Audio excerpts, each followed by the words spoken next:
چې د خوارو د دردونو ترجمان دی هم شاعر دی.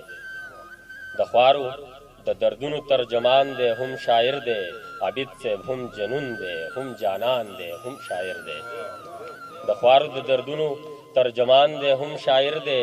عابد صاحب هم جنون دی هم جانان دی هم شاعر دی. د ده په یو شعر کې د شعرونو مجموعه ده. د ده په یو شعر کې د شعرونو مجموعه ده.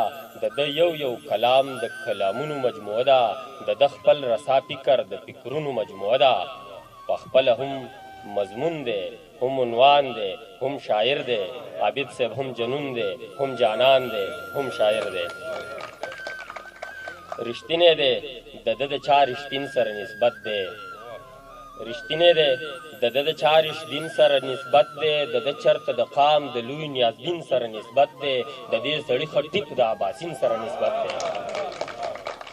رښتینی دی د ده د چا رښتین سره نسبت دی. د ده چرته د قام د لوی نیازبین سره نسبت دی. د دې سړي خټیک د عباسین سره نسبت دی. په بریتو کې بیخي د سیب په شان دی هم شاعر دی. عابد صاحب هم جنون دی هم جانان دی هم شاعر دی. که خاص وي او که عام وي چې تمام په اتفاق وي. که خاص وي او که عام وي چې تمام په اتفاق وي. دا غواړي پښتانه دي بس مدام په اتفاق وي. د دې سړي ارمان دی چې دا قام په اتفاق وي.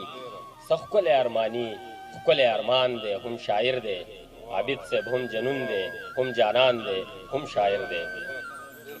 ننګپال دی غیرتپال دی پښتونپال دی په پښتو کې.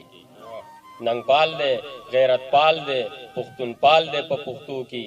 د ده په شان یو را پیدا کیږي په صدو کې.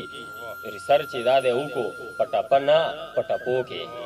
او نقاد دی محقق دی لوی انسان دی هم شاعر دی. عابد صاحب هم جنون دی هم جانان دی هم شاعر دی. سپینګیري قدر غواړي او یاران یې قدر کوي. سپینګیري قدر غواړي او یاران یې قدر کوي. دا ځکه خو د نن دور پوهان یې قدر کوي. نسیمه یوازې ته نه یې جهان یې قدر کوي. په خپله قدرمند دی قدردان دی هم شاعر دی.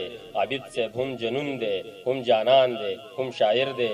د خوارو د دردونو ترجمان دی هم شاعر دی. عابد صاحب هم جنون دی هم جانان دی هم شاعر دی.